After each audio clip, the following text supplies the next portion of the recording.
inilah rahasia pikiran. Mari kita buka sekarang. Kita buka sedikit-sedikit. Pikiran itu ibarat parasut, hanya berfungsi ketika terbuka. Parasut tahu? Kalau orang terjun payung, parasutnya nggak terbuka, nyungsep. Tapi kalau dia terjun payung, parasutnya terbuka, dia bisa kendalikan mau hinggap di mana. Itulah pikiran. Kalau pikiranmu sudah terbuka, maka kau bisa mengendalikan pikiran. Tapi kalau pikiran masih tertutup, maka kau tidak akan bisa mengendalikan pikiran. Itulah pikiran sumber penderitaan. Oleh karena itu, yuk ngaji dengan saya, buka dulu pikirannya.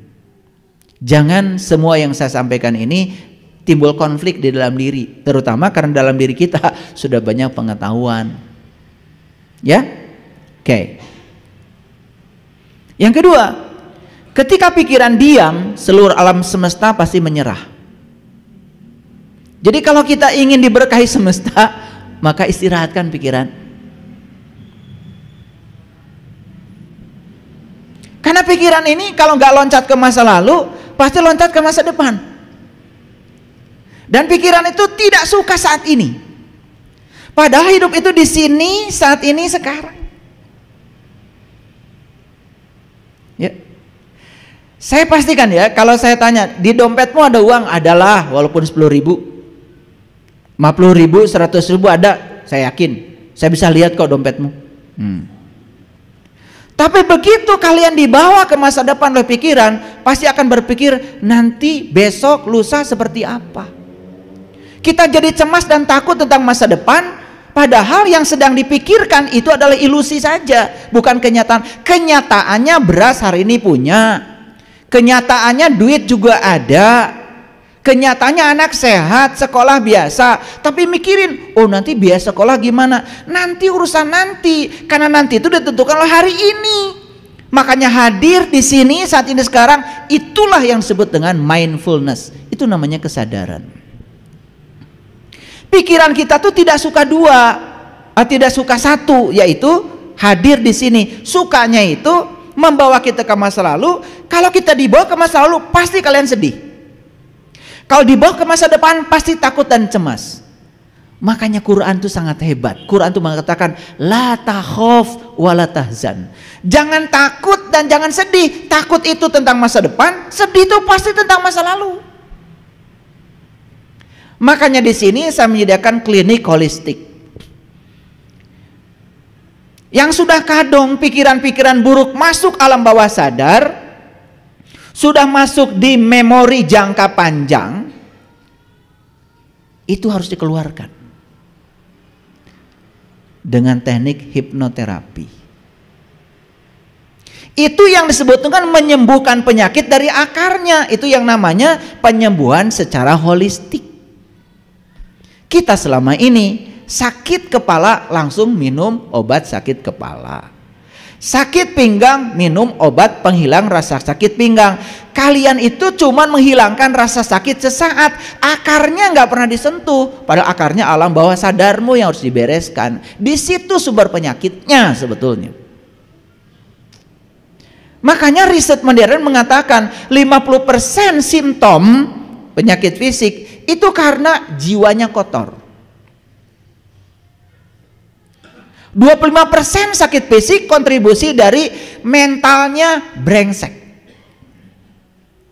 Jadi kalau dua itu diurus, bereskan jiwanya, bereskan mentalnya, sudah jelas fisiknya 75% sehat. 15% berasal dari hubungan sosial yang terganggu. Karena apa?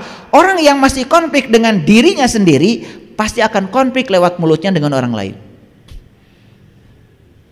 Yang gampang berantem, tersinggungan, gampang marah, udah jelas itu. Dia masih punya konflik dengan dirinya sendiri. Cuman konflik itu disalurkan lewat mulutnya. Jadi konfliknya melebar dengan orang lain. Di mana masalahnya? Masalahnya jiwanya kotor dan pikirannya, mentalnya amburadul. Hubungan sosial jadi terganggu. Ketika hubungan sosial terganggu, 15% tubuh fisiknya akan sakit. Coba bayangkan, jiwa kotor, mentalnya amburadul, hubungan sosial terganggu, sudah total 90%, pasti tubuh fisiknya sakit. Jadi saya ingin kasih tahu, kalau belajar spiritual itu cirinya apa? Sehat lahir batin. Jadi kalau kalian udah belajar spiritual bertahun-tahun tapi kepala pusing, habis duduk bangkit kunang-kunang, udah deh nggak beres itu, ya jelas. Yang nggak beres itu jiwanya sama mentalnya, kan itu kontribusi 75%. Gitu cara ngukurnya. Makanya gaul membaca artikel-artikel modern yang sudah terindeks. Sekarang itu kalau baca artikel, baca jurnal, lihat dia terindeks enggak? Ada terindeks Scopus, ada terindeks Hamilton. Jadi ada badan dunia yang memberikan sertifikasi. Ini artikel layak untuk dikaji atau tidak? Hasil riset atau bohong gitu. Jangan membaca hoax. Tapi artikel yang terindeks bayar. Kalian kan pengennya gratis. Asal ada tulisan orang belum dibaca, belum diamati langsung di-share. Itulah kita ya, kadang-kadang lucu ya, kadang-kadang lucu ya. Ngerti sampai sini? Oke, bisa dilanjutkan? Oke. Jadi ingin sehat lahir batin, ya tentu saja sehatkan jiwa, sehatkan mental. Nah, gimana cara menyehatkan jiwa? Di sini banyak yang nggak tahu. Dikiranya kalau ngaji kayak gini itu langsung santapan jiwa. Enggak. Kalau jiwamu ingin sehat, jiwamu kasih makanan yang sehat. Kalau jiwa itu nur, makanan jiwa adalah nur ala nur. Disitulah harus tahu mana mulut jiwanya, gimana cara makannya. Disitulah pentingnya kita bertemu dengan guru yang bisa mengajarkan kita untuk bisa ngasih santapan jiwa. Maaf ya. Kan sekarang ini asal pengajian disebut pengajian ruhani, betul? Iya, walaupun isinya menghujat orang yang berbeda. Walaupun isinya terus aja mengkafir-kafirkan orang yang berbeda dengan dia, atau menyesat-nyesatkan orang yang tidak sama dengan dia. Kan itu dianggap benar. Ciri orang yang sudah bijaksana, dia bisa menerima perbedaan. Dan orang yang sudah bijaksana tidak pernah menyalahkan orang lain. Bahkan orang lain melakukan kejahatan pun dia tahu, oh kesadaran dia baru sampai di situ, biarin aja. Nanti juga dari kejahatannya dia akan terima akibat. Akibat yang akan mengajarkan dia untuk bangkit naik kesadaran tanpa kita. Jadi kalian jangan usil, jangan komentar. Mau bulan puasa aja sibuk bikin spanduk, hormati yang berpuasa. Waduh, katanya yang berpuasa lebih waras daripada yang tidak berpuasa, tapi yang waras minta dihormati yang nggak waras. Jadi saya bingung siapa yang waras ini. Harusnya kalau mau puasa ya bikin spanduknya bukan begitu. Kami yang tidak berpuasa menghormat, kami yang puasa karena sadar menghormati yang tidak berpuasa. Bikin spanduk itu pasti ditimpukin orang sekampung. Padahal itu yang waras. Harusnya yang sadar menghormati yang tidak sadar, bukan yang tidak sadar disuruh menghormati yang sadar. Makanya makin banyak slogan di tempat kita itu sedang mencerminkan siapa diri kita. Jadi kalau di depan rumah ada tulisan jangan injak rumput, berarti orang-orang di situ masih injak rumput, masih ada pengumuman. Makanya hati-hati bikin pengumuman. Makin banyak pengumuman sebetulnya makin mencerminkan bahwa perilaku kita seperti yang diumumkan. Paham maksud saya? Lanjut? Oke. Ketika pikiran diam, seluruh alam semesta akan menyerah. Ngerti maksudnya? Pikiran diam artinya pikiran itu tidak diizinkan loncat ke masa lalu, tidak diizinkan loncat ke masa depan. Berarti hadir di sini saat ini sekarang. Itu namanya mindfulness. Itu pentingnya kita belajar olah nafas. Lucu ya, ketika orang belajar olah nafas malah dianggap aneh. Ajaran dari mana? Padahal nafas itu adalah sang hidup pada diri kita. Tanpa nafas kita tidak ada apa-apanya.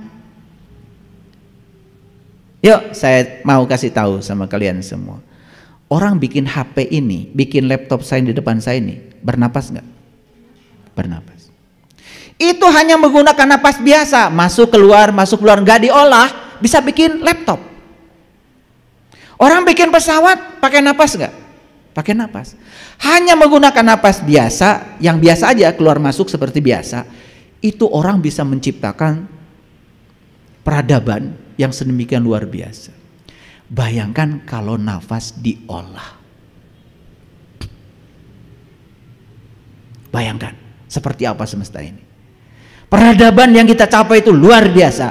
Begitu napas diolah, kita akan bisa memasuki yang namanya kecerdasan yang melampaui pikiran. Itu yang disebut dengan intelijensia, itu yang disebut dengan kesadaran.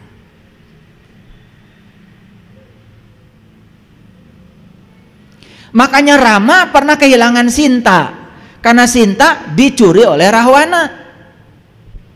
Pernah tahu cerita itu kan? Siapa Rama? Nih Rama tuh kita.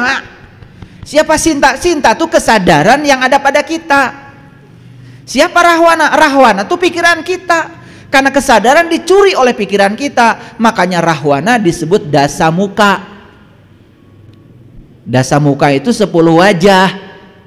Makanya orang yang selalu dikendalikan pikirannya selalu 10 wajah, pura-pura baik, pura-pura bahagia, pura-pura soleh, pura-pura suci, padahal enggak.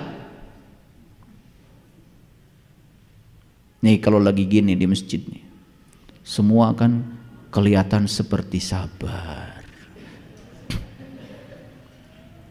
Pakai peci kelihatan seperti soleh. Pakai baju takwa kelihatan seperti takwa. Betul? Jadi sebetulnya ketika kalian sedang duduk begini dengerin saya, kalian itu sedang menjadi diri kalian yang lain, bukan aslinya. Aslinya kalian itu di rumah, di jalan, waktu kalian nyolot ketika mobilnya kesenggol, ketika kalian pijit klakson kenceng-kenceng ketika angkot sedang menurunkan penumpang, itulah kamu. Di sini nggak pijit klakson. Paham? Nih supaya ngerti. Maaf ya, dibuka sedikit. Karena kita ini selama ini Dasamuka jadi Rahwana. Karena Rahwana itu penguasa negeri Alengka. Alengka itu pikiran, itu bahasa Sanskerta. Pikiran menguasai kesadaran, makanya Rahwana mencuri Dewi Sinta. Nah tugas kita sekarang, yuk kita ambil lagi Dewi Sinta yang diambil Rahwana itu, supaya bersama Rama lagi. Mau? Gimana caranya? Caranya cuma 2, bikin jembatan, namanya jembatan Shirathul Mustaqim. Jadi harus dapat nikmat. Nikmat terbesar manusia adalah ketika tahu jati dirinya siapa. Ketika dia kenal dirinya, kenal Tuhannya. Lewat bantuan siapa? Lewat bantuan Hanuman. Makanya Hanuman itu perwujudan dari seorang guru, guru yang waras. Dan ciri guru yang waras itu mengajarkan kepada siswanya untuk lebih pintar daripada gurunya. Tuh. Dan gimana supaya lebih pintar? Makanya seorang guru hanya membukakan pintu. Selebihnya silahkan seorang murid memasuki pintu itu sendiri, nikmati sendiri. Maka di Quran dikatakan, hendaklah kamu berlaku lemah lembut, ya, ambillah makanan itu sesukamu. Itu di Quran surat Al-Kahfi ayat 19. Makanan apa? Makanan jiwa. Bawa tangki yang besar untuk mengambil makanan jiwa itu. Nanti jiwanya kekar, dewasa, penuh cinta kasih, tidak membeda-bedakan, bijaksana. Karena orang yang suka menyalahkan orang lain sebetulnya sederhana, ilmunya belum kemana-mana. Iya, lihat Bandung dari beca di Pasar Baru semrawut. Coba lihat Bandung dari pesawat. Oh, ternyata di belakang rumah-rumah yang di Pasar Baru itu masih banyak tanah kosong sebetulnya. Betul nggak? Melihat dari ketinggian selalu lebih luas, tapi melihat dari tempat yang sempit selalu sempit. Makanya orang yang suka menyalahkan orang lain itu karena dia masih melihat di tempat sempit. Pengetahuannya sempit, belajar enggak, nyalahin orang. Karena kita sudah terbiasa dari dulu diajarkan menyalahkan orang. Tapi menyalahkan diri sendiri tidak ada pelajarannya. Akibatnya kita menjadi orang yang tidak tahu diri. Untuk bahagia saja kita perlu mengkondisikan orang lain seperti yang kita mau. Aduh, mohon maaf ya, tolol banget. Ya ingin bahagia, bahagia saja. Orang lain melakukan apa ya jangan kamu pedulikan. Karena kamu tidak punya kuasa untuk mengendalikan siapapun. Kamu hanya punya kuasa mengendalikan dirimu sendiri. Repot banget sih. Mau nyalakan lampu, yang penting tahu saklarnya taruh di mana, kan gitu. Begitu tahu saklarnya, cek, langsung lampu nyala. Bahagia itu mau sekarang aja. Makanya orang bijak mengatakan, kalau kamu ingin bahagia, berbahagialah sekarang. Nggak usah nunggu apa-apa. Wah, saya nanti akan bahagia kalau rumah saya sudah selesai. Belum tentu umurmu sampai rumahmu selesai. Saya akan bahagia kalau perusahaan saya maju. Belum tentu umurmu sampai perusahaan maju. Kalau mau bahagia sekarang aja. Mau mati dalam keadaan menderita karena perusahaannya belum maju begitu? Bodoh banget. Mau bahagia sekarang aja. Gampang kok. Ngaji dengan saya gampang. Mau bahagia sekarang aja. Ya, nggak usah nunggu nanti. Anda mengendalikan pikiran sendiri atau pikiran yang mengendalikan Anda? Nah, lihat saya semua. Kebanyakan manusia itu bukan mengendalikan pikiran, tapi dia dikendalikan oleh pikiran. Ini penting ini sumber kesehatan. Kalau kita sudah bisa mengendalikan pikiran, aduh, sehat lahir batin. Ini ilmu yang sangat luar biasa ini. Saking luar biasanya gratis. Jadi cinta itu harus kita ambil lagi. Syaratnya bikin jembatan Shiratal Mustaqim, harus minta bantuan Hanoman supaya cinta diambil lagi dan kemudian menyatu kembali dengan Rama. Nah, ketika sudah menyatu dengan Rama, maka sang kesadaran akan menjadi majikan dan kemudian pikiran akan menjadi pelayan yang terbaik, baru hidupnya penuh dengan kedamaian. Kita selama ini mencari kedamaian keluar dari diri kita, bukan memperbaiki ke dalam. Ya, mohon maaf. Karena kita belajar sama orang yang tidak sadar, ya bukan tambah sadar, ya tambah nggak sadar, betul nggak? Baca ini 100 kali, baca ini 100 kali, terus aja, ya habis waktu, ya kan? Ingin kaya, baca surat Al-Kahfi tiap pagi 7 kali, ya bukan kaya, sengsara. Orang udah kerja dia masih baca surat aja terus, betul nggak? Belangsak. Dan percaya lagi sama yang gitu-gitu ya. Dia jadi sendiri yang nyuruhnya miskin, nggak punya duit.